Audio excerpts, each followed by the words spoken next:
Okay, greetings everyone. It's Brother BA, Sister Ashanti. We're going to open up the lesson. I'll be reading, and Sister Ashanti, she'll be mediating and bringing out the information. Then we're going to be dealing with Matthew 24, I believe, right? Yeah, we're going to do Matthew 24.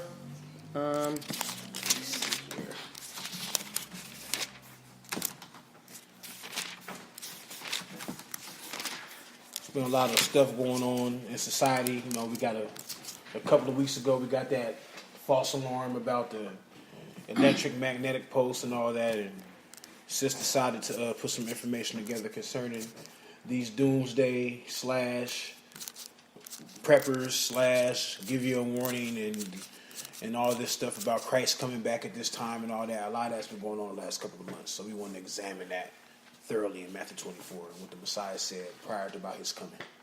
Right. Go ahead, sis. Right, so we're going to start with Matthew 24.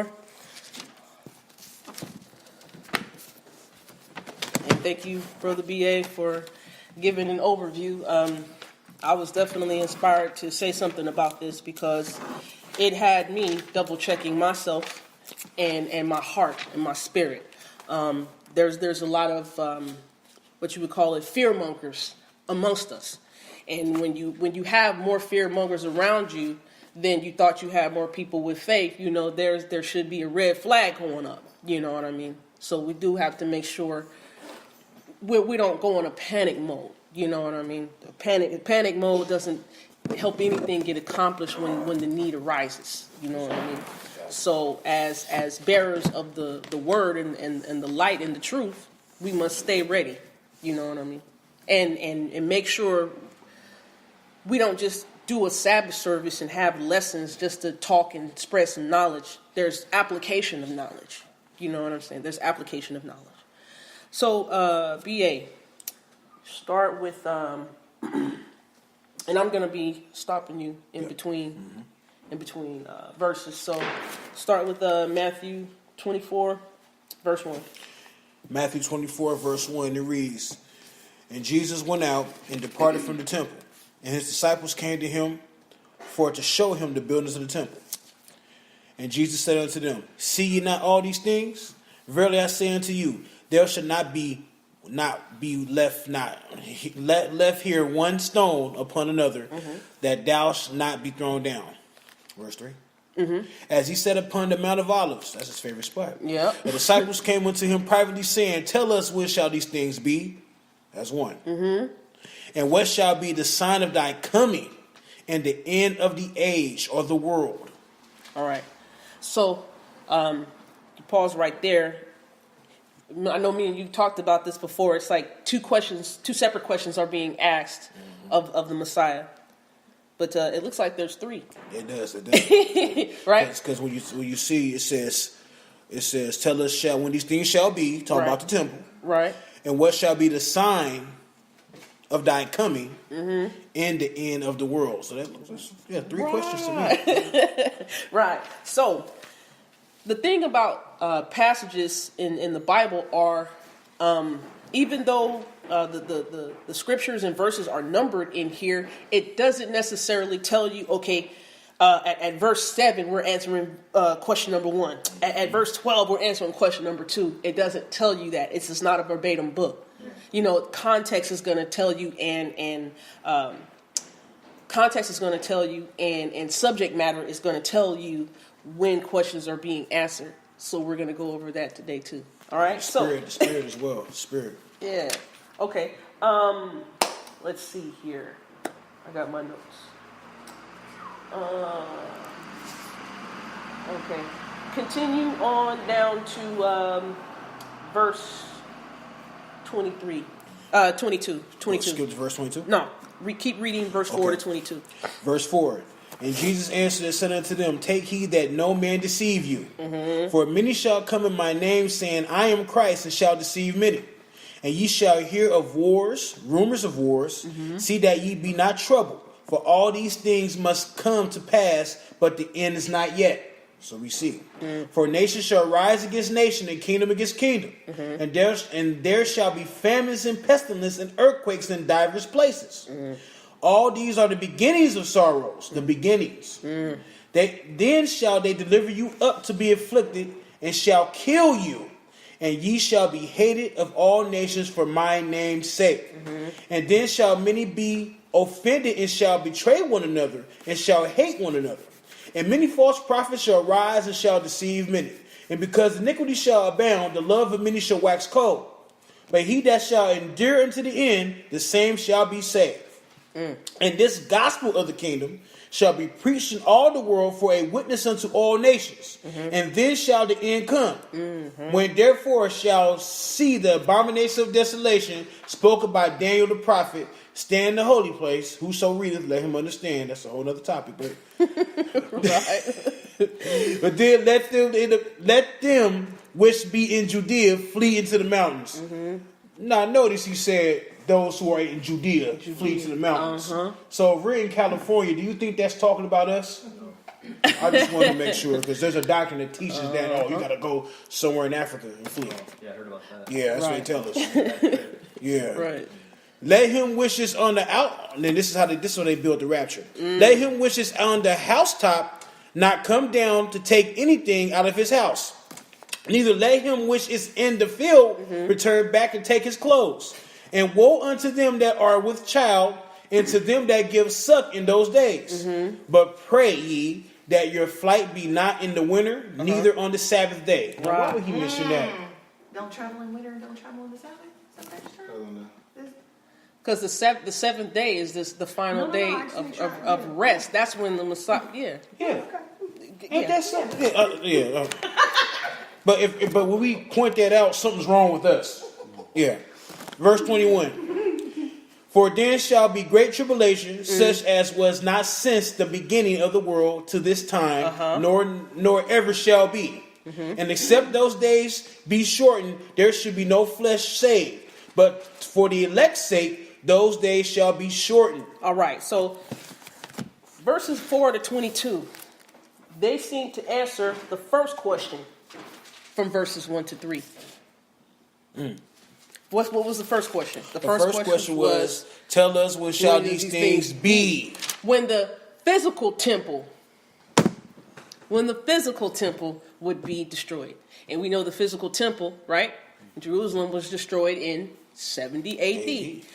And BA is an expert on this when it comes to Daniel 7, along with the abomination of desolation, as we've seen in verses 15 and 16. He was saying, before that happens, before the temple was destroyed, he was telling them who were in Judea to flee to the mountains.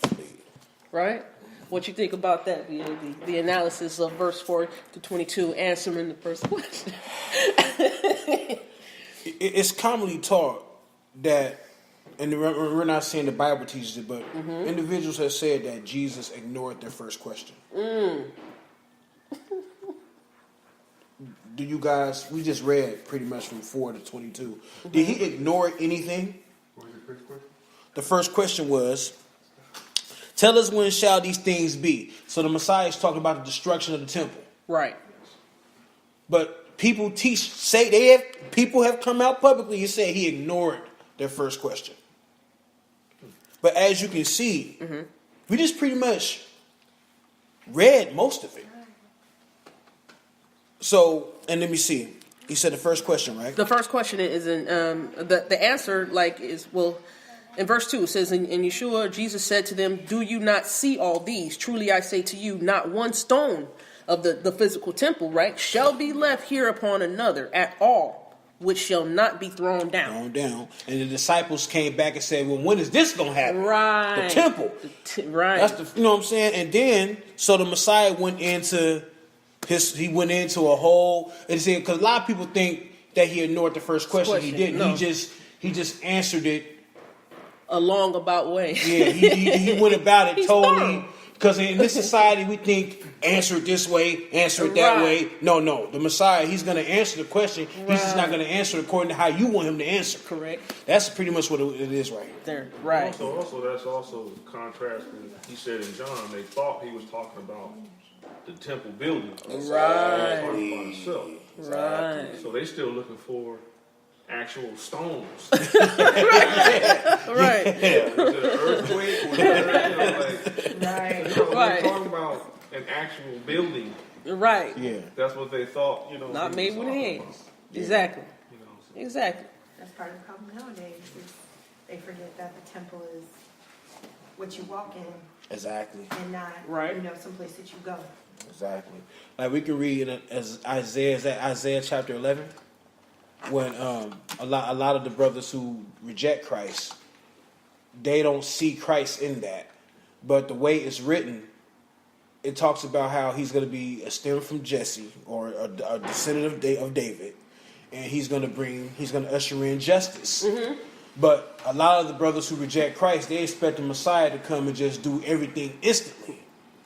Everything that he was supposed to do all at once. They think he was supposed to do it all in one whop. All in one whop, but no. Yeah. Once, and maybe Most High will jump into that. I didn't mean to get off topic, but yeah. Yep. Turn this up just a little more. Really just talking about, it's already done. Our eyes will be open. Exactly. And then we'll see. Right. You know. But right now, we can't see. They say we see darkness. Yeah. But the work is, when he said it was finished, it was already finished. Exactly. Already finished. Yeah. And just to land back on what the elder was saying, in the wilderness, when they were in the wilderness, and the Most High came to them as a cloud and as fire, and you would think that Israel would have some type of reverence and fear. They didn't. So they didn't recognize their God then. And then when the Most High sent a piece of himself in the flesh, they still didn't recognize him. Right. And he was humble and lowly, Right. and they still didn't recognize him. So no matter what, Israel didn't recognize him when he was revealed as the elements on earth, and when he came as one of them, as another element, human flesh, and he was humble, and Right. his works spoke for himself, just like in the wilderness. The works spoke for himself, and they still rejected. Go ahead, Man, sorry. no, you good. You good. All right. I'm gonna have you read verse 23 through verses 28. All right. Verse 23. And if any man shall say unto you, Lo, here is Christ, or dare believe it not. For there shall arise false Christs and false prophets, and shall show great signs and wonders, and so much that if were possible, they shall deceive the very elect. Who are the elect? Behold, I have told you before. Wherefore, if they shall say unto you, Behold, he is in the desert, go not forth. Behold, he is in the secret chamber, believe it not. For as the lightning cometh out of the east and shineth even unto the west, so shall also the coming of the Son of Man be. For whosoever the carcass, is that carcass? Dead body. Carcass is there, will the eagles be gathered together. All right. So that answers the second question. What is the sign of your coming? The sign.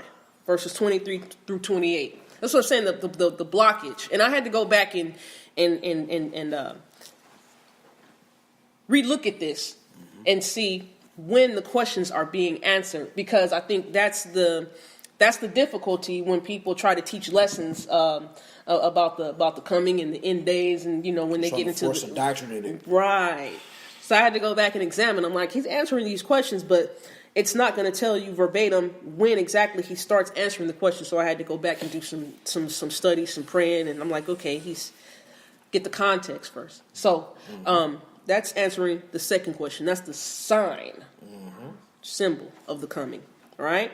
And then I want you to read verses 29 through 44, and then after you do that, we're going to dissect. Yes. The signs. So these are the signs we're going through now. The sign. Yeah. So the sign we just looked at from verses 23 to 28. Exactly. The sign of the coming. The different signs of So the. we're going through that now. No, I was saying that what BA just read was verses 23 through 28. Verses 23 through 28 show those are the signs.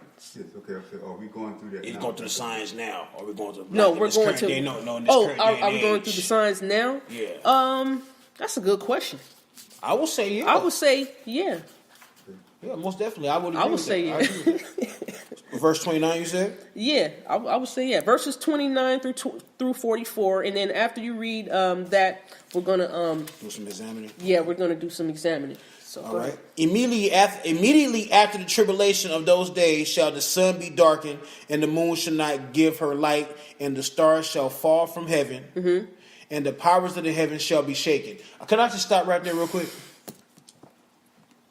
Do you literally think that, number one, he said immediately after the tribulation. Did he put a number on it? A number on The tribulation. tribulation. He asked a homeless person in Detroit who ain't got no house if they going through tribulation right now. Huh. Yes, they will agree. Okay. You know what I'm saying? Right. So, but they want to go here and say this is the 7-year tribulation. He never mentioned a time period, a specific time period. He just said he said immediately after the tribulation. So this is something that's going to be happening for quite some time. Right. There ain't no The 7 signs. year or no 3.5 year. You're right. Because the Hebrews will say, 3.5 years. Well, they're getting Revelations 12. All mixed up. Yeah. They just throwing stuff together. Right. But that's not a shot at nobody. But verse 20, verse 30. But and he said, You got to finish verse 29. yeah. And the sun, those days shall the sun be darkened, and the moon shall not give her light. And he said, the stars shall fall from heaven, and the powers of the heaven shall be shaken. I understand this to be man's structure, not the literal somewhere in the sky. This is the man's social structure, his authority, his power. That's heaven. That view of heaven. That, you know what I'm saying? Because there's many different definitions of heaven. So when he says that the sun is going to be darkened, I don't literally believe that the sun is just going to go pitch black. It's just more of a creative, or what they call it, imagery, more of a poetic way of getting his point across. Symbolism. Exactly. There you go. Metaphors or idioms and things of that nature. Verse 30. And then shall appear the sign of the Son of Man in heaven, and then shall all the tribes of the earth mourn, and they shall see the Son of Man coming in the clouds of heaven with power and great glory. Do you think he's coming in some clouds? I would beg to differ. You know what I'm saying? I disagree with that. I don't think he's going to literally come out of the sky. I just don't. This is just more imagery. Well, a cloud. Well, I would say this, because in Acts he said he went back into the cloud, he returned in like manner. So to be correct myself, I think that he gonna manifest in the cloud like he did in the wilderness with Israel. Okay, and to add and to add to the cloud, like you said, the cloud is water, right? Yep, It's natural water element. and fire. It's a natural element. That's actually the Holy Spirit, Exactly. right? Because the Holy Spirit is a flame of fire, ministering fire. spirit. And water. Thunderstorm? It could be. It could be. It really could be. Because he appeared to them. I mean, when he appeared to Moses and them, it was a cloud of fire.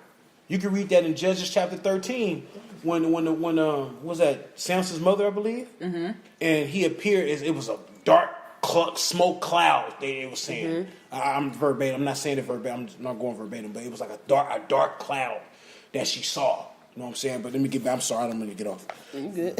Verse, We can see where BA gonna be passionate at. Even going back to Genesis, we're still talking about darkness versus light. There's a Right. We're still talking about an illumination where Paul was praying that our eyes be enlightened. Correct. So Exactly. now the purpose of glory, like we said, is to destroy sin. So now when sin is destroyed, now we can see his glory. Glory. really Right. see the deeper things. That's We're exactly. not talking about physical clouds, Yeah. but there's going to be a power, like Paul was talking about. That we're not ever. This Yeah. is a Right. this is a dunamis power Yeah. that we don't. That, it's only God can possess. Exactly. We're going to experience His power. We're going to see. We're going to see like something we never seen. Right. Because we can't see His glory and live. Exactly. Right. We're not even gonna be looking with the physical eye. Probably it's gonna be that it's- spiritual eye that's got to be open. Like Yeah. you said, my ways not your ways, and my Right. thoughts not your thoughts. Right. Like, So just and even going back to what He said in Isaiah 43 when He was talking about it's going to spring forth and we'll know. And so like I said, it's going to be illuminated. Right. and we'll be able to distinguish that from any earthly thing. Exactly. We don't know it. Exactly. Right. Exactly. Some of us. Yeah, yeah. Because only a few, most high willing that we all get there. Right. Verse 31. And he shall send his angels with a great sound of a trumpet, and they shall gather together his elect from the four winds, from one end of heaven to the other. Now learn the parable of the fig tree. When his branches is yet tender, he putteth forth leaves. Ye know that summer is nigh. So likewise, when ye shall see all these things, know that it is near, even at the doors. Verily I say unto you, this generation shall not pass till all these things be fulfilled or established. Right? Verily I say unto you, I'm sorry, verse 35. Heaven and earth shall pass away, but my words shall not pass away. My words. Right. 36. But of that day and hour knoweth no man. No, not the angels of heaven, but my Father only. But as the days of Noah were, so shall also the coming of the Son of Man be. That's right. For as in the days they were before the flood, they were eating and drinking and marrying and giving into marriage until the day that Noah entered into the ark.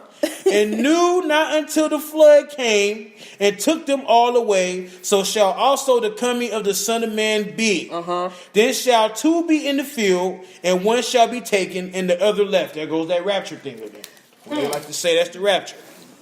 That's what they try to use at the rapture. We're gonna delve into that. 41, right? Two women shall be grinding at the mill, and one shall be taken and the other left. It's funny how let me just unfortunate. Watch therefore, for ye know not what hour your Lord doeth come. Repeat 42 for me for a hot second. I'm going to say it one more time. Watch therefore, for ye know not what hour for your Lord doeth come.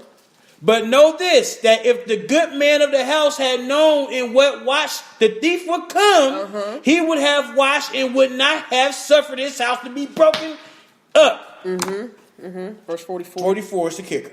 Therefore be ye also ready, for in such an hour as ye think not the Son of Man cometh. Repeat 44 for me real quick. Therefore be ye also ready, for in such an hour as ye think not the Son of Man cometh. Now, I did title this lesson, I said, if you stay ready, you ain't got to get ready. Right? The Father told us that before the song came out. Right? So we're going to do some examination of the verses we just went over. So, verse 31. Verse 31 said, and he shall send his angels or messengers with a great sound of a trumpet, and they shall gather together his chosen ones from the four winds, from one end of the heavens to the other. Now, this is the thing. Before I have Brother B.A. read, got people saying, you know what? The United States of America is Babylon. You got to flee. You got to get up out of here. It's going to be doomsday. It's the first country to go down. But it says here that Yeshua, the Most High, right, is going to send his messengers to gather the elect from the four winds. From all over the earth. From all over the earth. So I want you to pick it up. 31. Verse 31. Verse 31. We're in Matthew 24. So we're going to elaborate a little bit. Deuteronomy chapter 4. Verses 27 through 31, B.A. Deuteronomy chapter 4. Deuteronomy chapter 4, verses 27 to 31. Let's go to Moses. See what Moses got to say. Deuteronomy chapter 4. In verse 27, you said? Yep. Deuteronomy chapter, what did I say? 4, verse 27 to 31. Verse 27. And the Lord shall scatter you among the nations, and ye shall be left few in number among the heathen, whither the Lord shall lead you. And there ye shall serve gods, the work of man's hands, wood and stone, which neither see nor hear, nor eat nor smell. Keep going. Yep, keep going. But if from thence thou shalt seek the Lord thy God, thou shalt find him. If thou seek him with all thy heart and with all thy soul, right, when thou art in tribulation. Come on. Come on.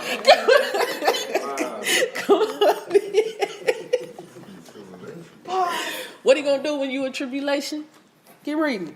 Not wait for no 7 years. When thou art in tribulation, and all these things are come upon thee, even in the latter days. In the what days? And they say Moses had no idea what he was talking about. Oh. Wow, Moses speaking in time right now. Yeshua said, Moses spoke of me, right? In John chapter 5. He says, if you don't believe Moses, you don't believe me. Abraham said if they don't believe Moses and the prophets, then they ain't gonna believe the one that rose from the dead. Come on, man. If thou turn to the Lord thy God and shall be obedient unto his voice. That's right. Who was that? Who was that? The voice. Keep going. For the Lord thy God is a merciful God. Come on. He will not forsake thee, neither destroy thee, Come on. nor forget the covenant of thy fathers which he swore unto them. Now, this is the verse I take people to. These are the passages I take people to when they start to try to throw some fear. You know what I mean? The Father makes a promise to his people. He's going to keep his promise. He's going to do exactly what he said. He laid out what he's going to do. Now, you know, granted, we all came out of idolatry, right? And the Father said when we remember these words and seek after the Father with all our heart, he's going to take us in. He's going to keep his promise and comfort. He's a compassionate Elohim, a compassionate power. He's going to keep us. We're not going to be destroyed in the time of distress. You see what I'm saying? We ain't got to worry about fleeing off nowhere yeah. or teleporting somewhere either. Right. I just had to. You want to before we move? Before we move on, go ahead. Let's go back to Matthew 24. That's the base. You know what I mean? That's the core of what you. Yeah. Let's turn back to Matthew 24 real quick, if you don't mind. Because I'm breaking all this down from other passages. Breaking Matthew 24 down. Yeah. Right, go ahead. Sure. No, because I want to. It's something I want to look at, but at the same time, I want you to take lead, because maybe it may not be time to address it yet. So let me look first. Matthew 24. Keep going. Then we'll just go. Just keep going. Okay. We're going to examine Matthew 24 verses 38 to 39. Repeat those for me real quick, BA. Read 38, those. you said? 38 and 39. And I'm sorry, wrong. Matthew 24. Matthew 25. Okay, 38. For as in the days that were before the flood, they were eating and drinking, marrying and giving into marriage until the day that Noah entered into the ark, and knew not until the flood came and took them all away. I remember the elder said something about that. So shall also the coming of the Son of Man be. Now we're going to examine this. Turn to Genesis chapter 6. And I'm going to have you do some skipping around, but Genesis chapter 6. I remember the rabbi. He said something about that. Okay. He said something about that. I still listen to him from time to time. Oh, yeah. Genesis chapter 6. I want you to start at verse, verse 8. And then... let's see. Yeah, start at Genesis chapter 6, verse 8. But Noah found grace in the eyes of the Most High, or the Lord. These are the generations of Noah. Noah was a just man and perfect in his generations, and Noah walked with God. And Noah begat 3 sons, Shem, Ham, and Japheth. The earth also was corrupt before God, and the earth was filled with violence. And God looked upon the earth, and behold, it was corrupt. For all flesh had corrupted his way upon the earth. And God said unto Noah, the end of all flesh is come before me. For the earth is filled with violence through them, and behold, I will destroy them with the earth. All right, pause right there. We're going to skip down to Genesis chapter 7, verse 11 through 12. 11 through 12. In the 600th year of Noah's life, in the 2nd month, the 17th day of the month, the same day were all the fountains of the great deep broken up, and the windows of heaven were open. And the rain was upon the earth 40 days and 40 nights. And the selfsame day entered Noah and Shem and Ham and Japheth, the sons of Noah, and Noah's wife, and the 3 wives of his sons with them into the ark. Okay, yep. Stop at 12, right? You read verses 11 and 12. Okay. Oh, I'm sorry. All right. I did a teaching last year at about the end of September or the beginning of October. But I did a study, and it was after Tabernacles. yeah, after Tabernacles, I did a lesson that the Noah's flood, and it's accredited. It happened. I did a study that showed the flood happened on Halloween. Yeah, a lot of people heard that at first. I'm not even gonna lie. When she told me at first, I was like, Well, really? and I was able to. And she did the work. She did the work, and I was like, Don't play with Ashanti. yeah, I know, but I know, I just had to do it. I just had to. That's me being a little brother in me. I just have to do that. Right. And also, I want you to read. I'm going to say something about it right now too. After BA reads Genesis chapter 8 verses 13 and 14. 13 and 14. And it came to pass in the 601st year, in the first month, the first day of the month, the waters were dried up from off the earth, and Noah removed the covering of the ark and looked, and behold, the face of the ground was dry. And the second month, on the 7th and 20th day of the month, was the earth dried. All right. I had him go here because the thing about it is Halloween and harvest festivals, like at the churches, they have trunk or treat. It's the same thing, different name. If you're doing the same activities, practices, and behavior, it's pretty much the same event. The Father was wrought with the people on earth. All the flesh was corrupt. And probably the animals too. You know what I mean? So people think paganism, happened during the times of just Abraham. No, it pretty much started after the time of Cain. Right? And then during the Tower of Babel, when the Father spread the nations out, you spread the nations out. So a lot of I know definitely the seed of Japheth, when they went up to the north, they kept a lot of their pagan practices too. So the thing is, when they migrated over to their new lands, they're called the Celts. They brought a lot of what we know today as Halloween, all the elements in it. So the Father was wrought. He's like, man, look, I'm gonna send this flood, and I'm gonna do it on the day, on one of y'all high days y'all want to go out and get loose. You know what I mean? And I had BA read Genesis chapter 8, verses 13 to 14. You notice it was a whole year after the flood took place, right? And the ground was dry. And I don't know if you guys noticed, there's a Catholic cemetery down the street. And when I went there, what was it, November the 1st or the 2nd? But they have like All Saints Day and All Souls Day. Halloween. Say that again? Halloween, I know that because I'm from Vallejo. A lot of Filipinos, they go to the graveyards and kick it there on Halloween. You know why they kicking it there? I never done that. Notice the people left behind, because they were left behind in the flood, right? They're the ones who are telling these stories to their offspring, right? Yeah. And when you come off the ark and all the water is dry, you see all this on the earth, what you gonna see? A lot of dead bodies. So they celebrate their dead.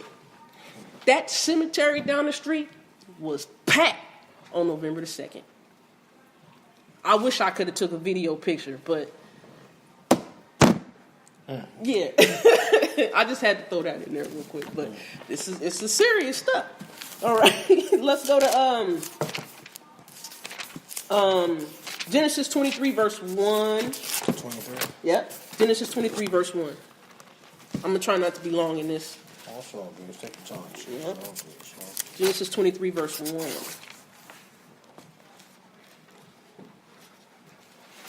You said 26 and 1, you said? 23. I'm sorry. And verse 26. Well, actually, yeah. Read verse 1 for me real quick. Verse 1? Yep, because I'm gonna say something. And Sarah was 120 years old. These were the years of the life of Sarah. So Sarah was 127 years old when she passed. If you go back and read Genesis 6 verse 3, it says, and Yahweh said, my spirit shall not strive with man forever in his going astray. He is flesh, and his days shall be 120 years. Now, I've heard teachings where people say, well, you can only live up to 120 years. Yep, I've heard that too. But this is after the flood. Notice that Sarah lived 127 years. Yeah. So I'm believing from Genesis chapter 6, verse 3, that the Most High gave man 120 years to repent. Get back on point. And 120 years, it took time for, that time was to repent and for Noah to make the ark.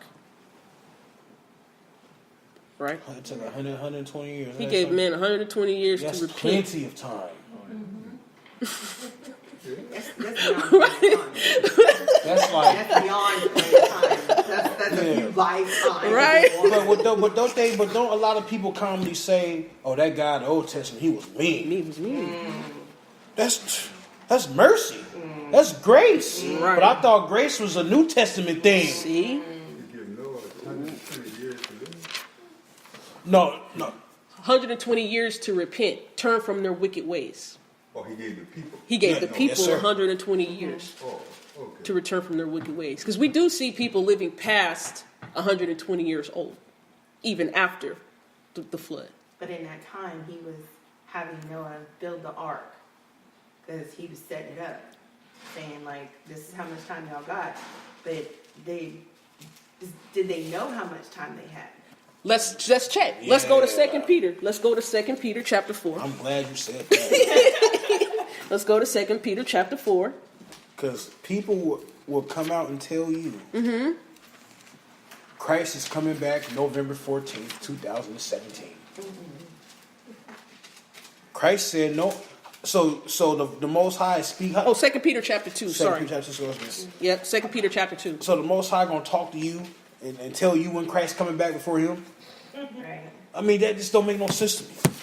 You said 2 Peter, right? Yeah. 2 Peter chapter 2.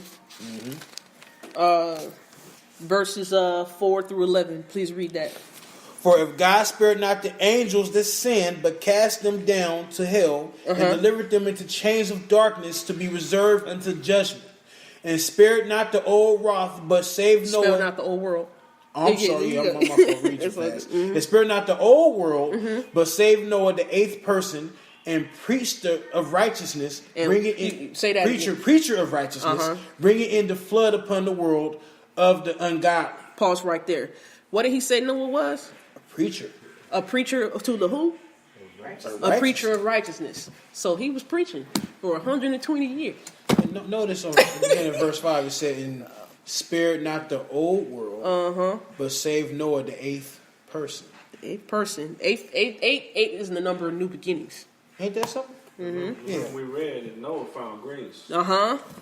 in the eyes of the Lord. All right. Abraham found grace. So grace is something you have to find, Exactly. and they found it. Right. Actually, let's stop right there. Let's stop right there. So pretty much that answers your So question. yeah, okay. Right? I'm like, because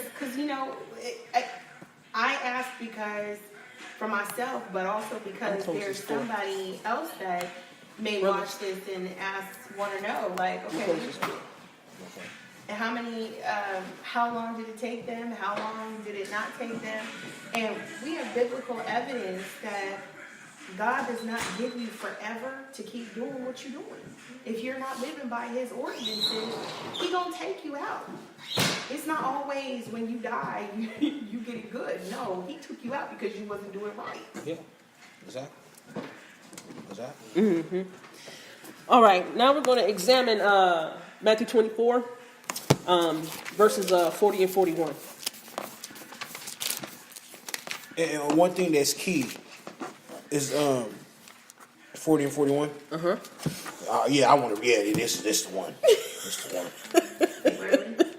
Matthew 24. Matthew 24. We're dissecting Matthew 24 verses. Okay. So we're going to be going. Back and forth. Yeah. Okay.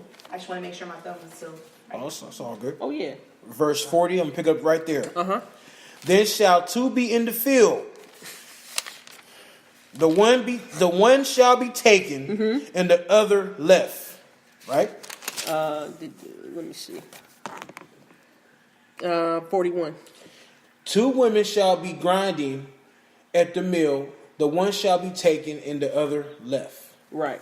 So this is the verses that people use to believe in the rapture, where before tribulation, a lot of believers think they're going to be whisked off in the sky and not have to face what's coming, or the judgment, the tribulation, right? Revelations 12, BA. I just want you to read. Let's go to the Apostle John, man. See what he got to say.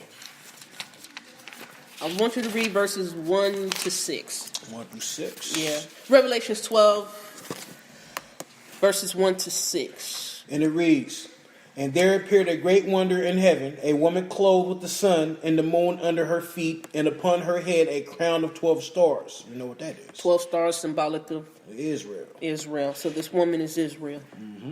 And she being with child cried, travailing in birth, in pain to be delivered. And there appeared another wonder in heaven, and behold, a great red dragon, having 7 heads and 10 horns and 7 crowns upon his head. And his tail drew the third of the stars of heaven, and did cast them to earth. And the dragon stood before the woman, which was ready to be delivered, for to devour her child as soon as it was born. Now, this child is who? Anyone? There you go. There you go. And she brought forth a man child, who was to rule all nations with a rod of iron. The rod of iron. And her child was caught up unto God and to be into his throne. And the woman fled into the wilderness, where she had a place prepared of God, that they should feed her there 1,260 days, or 1260. Now, this is where the Father's going to bring his people. The woman, Israel, she's going to have a place prepared for her, but this is not flee to the wilderness now. This is the last. This is when, after Yeshua comes through the clouds, right? Great day. I'm sorry? Great day. The great day. Yes, sir. Those 3.5 years she's there, there's a war going on with the dragon. That's the 1,000-year millennial reign. And then, right, and then you have, right, the first resurrection, the second resurrection, and then you have those who are not following the commandments, they're going to go to the lake. So, this is... with that Ezekiel 20. Yeah. You're gonna make the whole covenant with the remnant of Israel. Right. Yeah. Because now that the covenant is made with individuals, just us now. Right. Now, is it also common when they go to Ezekiel 20, try to force fleeing off to the wilderness in it? See? But it's not there. It's not. Yeah. It's not there. So, and they still won't answer that question. They won't answer it. Oh, well, brother, if you just disagree, well, the Most High ain't dealing with you. Well, no. Show me where it says it. That's all I'm asking. No, you good. You good. Yeah. All right. We're going to go examine Matthew chapter 24, verses 42 to 44. And notice where it says, one shall be taken and one shall be left behind. What's that series they say, Left Behind? They said you don't want to be left behind, huh? Yeah, that's what it is. You don't want to be left behind. But in a sense, you do want to be left behind. Yeah, because those taken away, what happens to those that's taken away? They're gone. Right, they gone. So, but you see how dangerous the rapture is? Right. And you see how dangerous fleeing off to the wilderness is? Right. Just go somewhere. But you notice anytime the father had his children be delivered somewhere, he always had a king designated to go ahead and deliver. And Israel as a nation was always provided provisions to go to their land. So, in other words, you need somebody sitting there and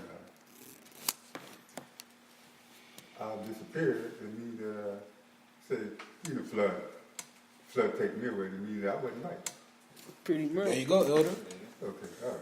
We want to be the ones actually left We want to behind. be left behind like Noah and them. Noah was left behind. Right. So I would like, yeah. So, but you got a doctrine. You have a doctrine, and people believe it. Uh-huh. Oh well, I'm going off to glory. All right. Right. They're going off the glory because they're not really understanding Revelations and how the Father's going to always protect his people. You know what I mean? This is why I say it's very pertinent to read the scripture for yourself, because there's a lot of pastors, preachers, ministers, and teachers. They don't even want their congregants or their pew members to read Revelations. They tell them to stay away. It's a spooky book. Yeah, that's true. you know? Heavy for you. Yeah, they say it's too heavy for you. And I'm like, that's probably because maybe